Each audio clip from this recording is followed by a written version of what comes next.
आप देख रहे हैं सी न्यूज़ भारत। रुक करते उत्तर प्रदेश बुलेटिन की ओर। बात होगी फर्रुखाबाद की, जहां भारतीय किसान यूनियन महात्मा टिकैत के राष्ट्रीय उपाध्यक्ष प्रभाकांत मिश्रा ने अपने पदाधिकारियों के साथ कलेक्ट्रेट पहुंचकर प्रदर्शन किया। साथ ही बात होगी गाजियाबाद की, जहां वसुंधरा सेक्टर 9 स्थित झुग्गी झोपड़ियों में भीषण आग लगने से हड़कंप मच गया। तमाम खबरों पर विस्तार से चर्चा करेंगे। फर्रुखाबाद में भारतीय किसान यूनियन महात्मा टिकैत के राष्ट्रीय उपाध्यक्ष प्रभाकांत मिश्रा ने अपने पदाधिकारियों के साथ कलेक्ट्रेट पहुंचकर प्रदर्शन किया और अतिरिक्त मजिस्ट्रेट को 5 सूत्रीय मांगों का ज्ञापन सौंपा, जिसमें किसानों ने मांग की कि जिले में कई स्थानों पर खराब पड़े ट्रांसफार्मरों को तत्काल ठीक कराया जाए।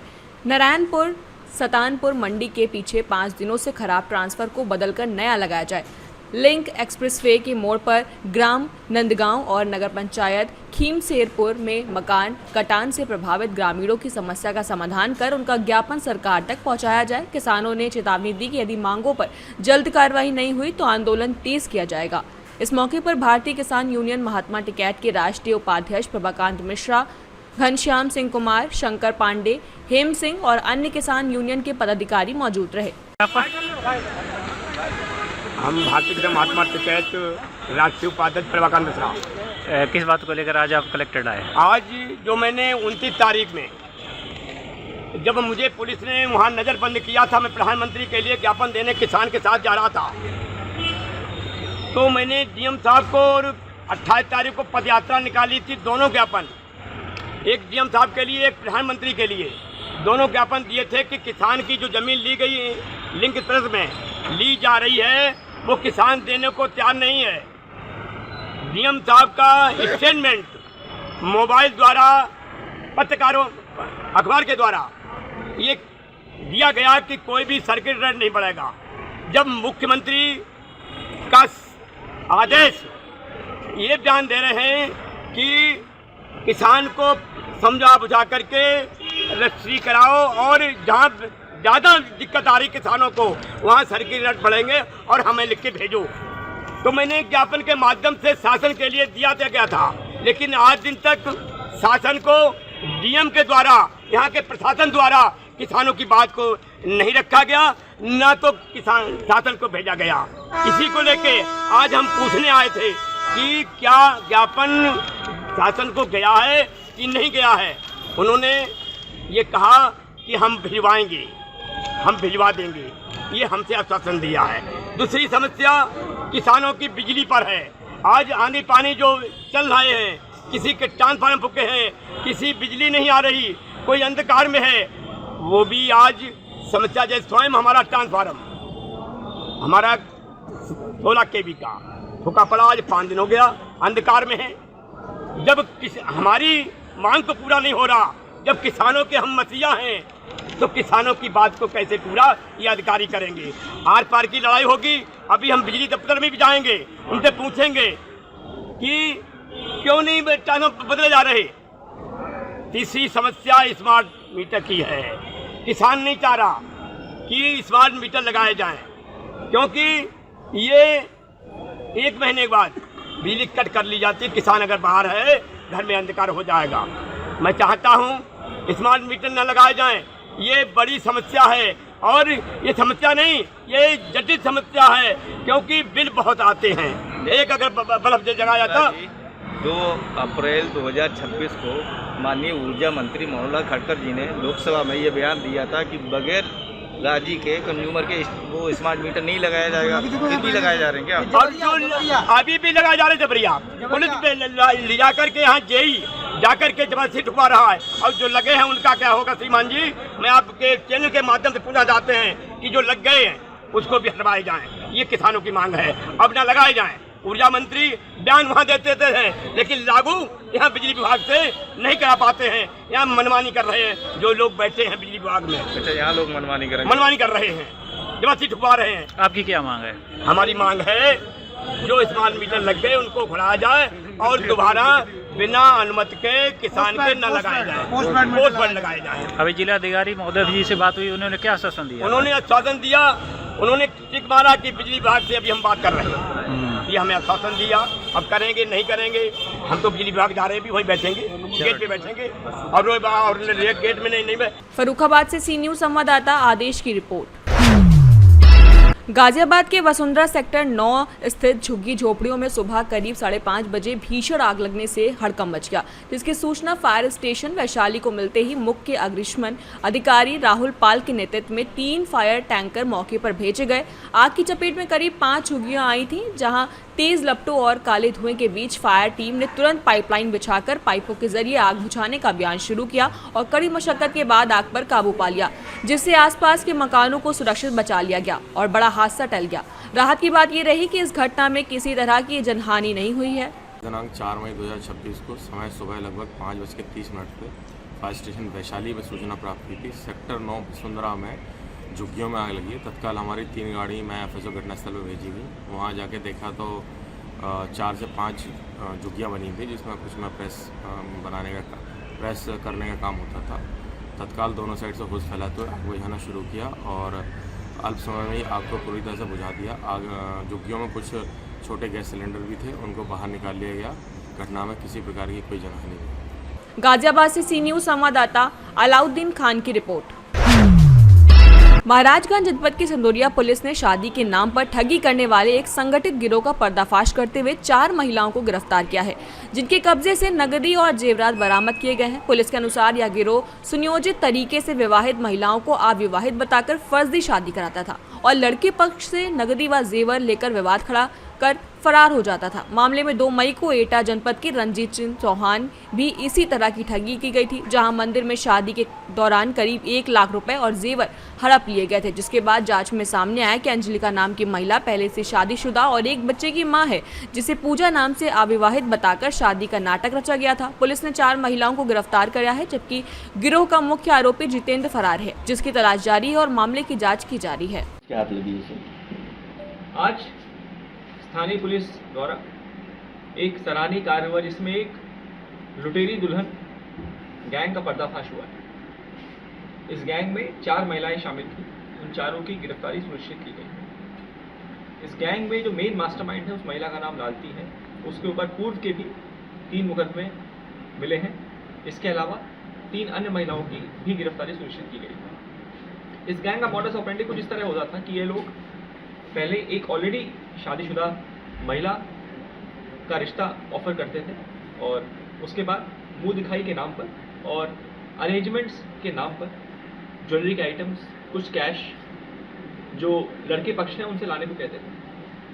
जब लड़का पक्ष आता था और लड़की से मुलाकात करता था तो उनका एक अन्य रिश्तेदार वहाँ मौके पे आता था। ये लालती जो मेन मास्टरमाइंड है, ये खुद आती थी और उसके बाद अलग अलग तरीके के झांसे के साथ डरा धमका के ये बता के कि किसी और से भी संबंध और इस तरह की अलग अलग कहानियां बनाकर यह ज्वेलरी के आइटम्स, कैश की ठगी कर लेते थे और सामाजिक अपयश के नाम की वजह से कई बार लोग इसमें कंप्लेंट देने नहीं आते।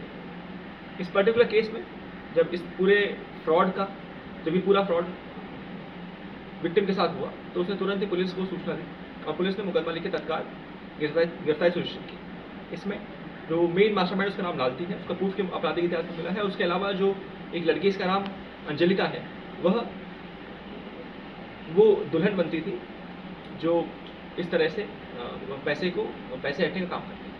इसके अलावा जो अन्य 2 लोग हैं, ये 2 लोग भी रिश्तेदार हैं। ये आपस में चारों ही लोग रिलेटिव्स हैं और जुड़े हुए हैं और कॉन्स्पिरेसी के तहत इस पूरे धोखाधड़ी को अंजाम देते हैं। इसके अलावा इसमें एक अन्य पुरुष अभियुक्त भी, उसकी भी गिरफ्तारी भविष्य में सुनिश्चित की जाएगी। उसको भी हमने मुकदमे वांछित किया है और वो भी जब भी पूरा खेल रचता था तो वो भी इसमें शामिल होता था और उस समय वो जो दुल्हन बनती थी उसको ले जाने का काम करता था। और इसमें इनके पास से कुछ ज्वेलरी के आइटम्स और कुछ कैश जिसको ये लोग ठग लेते थे वो हमने बरामद किया। महाराजगंज से सी न्यूज़ संवाददाता अंगद शर्मा की रिपोर्ट। महाराजगंज के थाना कोटीभार क्षेत्र में मिशन शक्ति फेज 5.0 के तहत आज द्वितीय चरण का जागरूकता अभियान चलाया गया, जिसमें उप निरीक्षक लकी पटेल, कांस्टेबल चांदनी और कांस्टेबल वैजंती की टीम ने क्षेत्र में भ्रमण कर बच्चों और बालिकाओं को सुरक्षा व सशक्तिकरण के प्रति जागरूक किया। इस दौरान छात्राओं को महिला हेल्पलाइन नंबरों की जानकारी दी गई। साथ ही बेटी बचाओ बेटी पढ़ाओ, Sakhi one stop centre, POCSO act और मिशन शक्ति जैसी योजनाओं के बारे में विस्तार से बताया गया। जबकि अभियान में बाल विवाह, दहेज प्रथा और घरेलू घरेलू हिंसा जैसी सामाजिक कुरीतियों के खिलाफ भी जागरूकता फैलाकर लोगों से इसके विरोध में आवाज उठाने की अपील की गई और अंत में पैम्पलेट वितरित कर लोगों को जागरूक किया गया। महाराजगंज से सी न्यूज संवाददाता मनीष कुमार कनौजिया की रिपोर्ट। खबर प्रतापगढ़ से है, जहां पृथ्वीगंज में प्रधान संघ अध्यक्ष इंद्रधर दुबे ने सामुदायिक स्वास्थ्य केंद्र का औचक निरीक्षण किया, जिसमें उन्होंने ओपीडी मरीजों की जांच व्यवस्था, बीपी शुगर टेस्टिंग और आयुष विभाग में उपलब्ध लगभग 180 प्रकार की दवाओं का जायजा लिया और व्यवस्थाओं को संतोषजनक पाया। इस दौरान चिकित्सा अधिकारी doctor Santosh Kumar, doctor MM Khan सहित अन्य डॉक्टर, फार्मासिस्ट, लैब टेक्नीशियन और स्टाफ मौजूद रहा, जबकि ग्राम सभा के प्रतिनिधि और स्थानीय लोग भी उपस्थित थे। निरीक्षण के बाद उन्होंने साफ सफाई और स्वास्थ्य सेवाओं की सराहना करते हुए कर्मचारियों का उत्साहवर्धन किया और बेहतर स्वास्थ्य सेवाएं लगातार बनाए रखने की अपील की। देखिए, आज मैं सामुदायिक स्वास्थ्य केंद्र पृथ्वीगंज, जनपद प्रतापगढ़, उत्तर प्रदेश में उपस्थित हूँ। मुझे कुछ मित्रों द्वारा शिकायत मिली थी कि यहाँ डॉक्टर 11 बजे आते हैं, तो आज हम भी देखते हैं कि यहाँ क्या स्थिति है। भैया आपका नाम? मोहम्मद अजीम फार्मासिस्ट। हाँ जी, मैं तो आपको भली भांति जानता हूँ और पहचानता भी हूँ, आता जाता रहता हूँ कभी कभी बीच में, और देखता हूँ कि आप बहुत तन्मयता से कार्य करते हैं। वार्ड बॉय हैं ये, और समय आप जान ही रहे हैं। हाँ, रविशंकर, वार्ड बॉय का नाम रविशंकर जी है। ये देखिए दवा रखे हुए हैं स्टॉक, और अजीम जी बहुत कर्मठी हैं। जो इनका दावा है कि जो पट्टी में दवा नहीं है वो पृथ्वीगंज सामुदायिक स्वास्थ्य केंद्र में दवा उपलब्ध मिलेगी, इनका दावा रहता है हमेशा। और देखिए लैब है, ये लैब है, इस अस्पताल का लैब है। भैया आप लैब टेक्नीशियन हैं, आपका नाम भाई साहब? कितने बजे आप आते हैं? 7:50।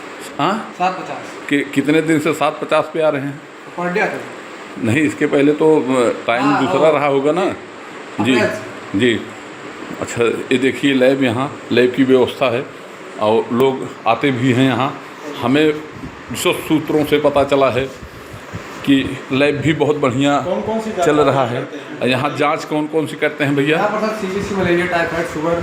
जी भैया। और अभी बायोकेमिस्ट्री साहब अगले महीने चलने लगेगी। जी, तो हम अपने वीडियो के माध्यम से आप लोगों को याद कराना चाहता हूँ कि सामुदायिक स्वास्थ्य केंद्र बहुत ही बढ़िया, बहुत अच्छे ढंग से सुचारू रूप से चलता है। यहाँ डॉक्टर साहब हमारे बैठे हैं, देखिए पेशेंट भी देख रहे हैं। डॉक्टर साहब प्रणाम। और कैसे हैं आप? बढ़िया हैं। हमें पता चला था कि आप लोग 11 बजे आते हैं, क्या आप इस पर कुछ कहना चाहते हैं क्या? हाँ, हम भी सुने हैं, लेकिन कुछ मीडिया कर्मी हमारे बड़े अतिप्रिय हैं, उन्होंने शिकायत किया कि भैया हम आपकी वजह से प्राथमिक स्वास्थ्य केंद्र पे नहीं आते हैं। और वहाँ पता चला है कि डॉक्टर जो है 11 बजे आते हैं। यहाँ देखिए सर प्रणाम, डॉक्टर खान सर हैं जो कि यहाँ की रीढ़ माने जाते हैं। ये बहुत अच्छे कार्य किए। कोरोना पीरियड में इन्होंने जो समय दिया था वो काबिल तारीफ़ है। और देखिए डॉक्टर साहब टाइम से आते हैं, हमको ये जो जानकारी है, हम तो कभी कभी आते हैं तो उपलब्ध मिलते हैं, लेकिन कुछ कर्मचारी जो उपलब्ध नहीं हो पाते हैं कभी कभी, तो उसके लिए तो हम खेद व्यक्त करते हैं। और बाकी आप अस्पताल की रवैया देख सकते हैं कि बहुत अच्छा, बहुत ढंग से। ये देखिए दादाजी दवा ले रहे हैं। अगर कोई नहीं आएगा तो डॉक्टर साहब दवा का। सर आपका परिचय? सर मैं Mohammad Imran Khan, LT lab technician. जी, यहाँ पर जो है आप कब नियुक्त किए गए? हम अभी 1 साल हुआ है हमको आए। 1 साल। हाँ, कहाँ से आते हैं महोदय? इस समय प्रतापगढ़ में हमारा निवास है, वहीं से आते हैं हम। जी, कितने बजे आ जाते हैं अस्पताल? 8 बजे हॉस्पिटल, 8 बजे से 2 बजे तक का हॉस्पिटल है। 8 बजे हम यहाँ पे जी उपस्थित। नहीं, आप लोगों का सहयोग हमारे क्षेत्रवासियों को बखूबी मिल रहा है, क्योंकि क्षेत्र में किसी प्रकार की ऐसी अफवाह नहीं फैल रही है कि आप लोग उपस्थित नहीं होते हैं, नहीं आते हैं। ये देखिए हमारे अजीम सर का ये दवा का स्टॉक देखिए। इनके ऊपर तो हम बिल्कुल तन्मयता से। सर हमारे यहाँ जो है जी सर, ईयर के अकॉर्डिंग 180 दवाइयाँ उपलब्ध हैं जी, और सारी दवाइयाँ मात्रा में उपलब्ध है कि किसी को कोई भी दवा बाहर से ना लिखी जाए जी, और पूरी सुविधा हम यहाँ से ही देंगे। प्रतापगढ़ से सी न्यूज संवाददाता अभिषेक वर्मा की रिपोर्ट। बुलेटिन में फिलहाल इतना ही। देश और दुनिया की तमाम बड़ी खबरों के लिए देखते रहिए सी न्यूज़ भारत।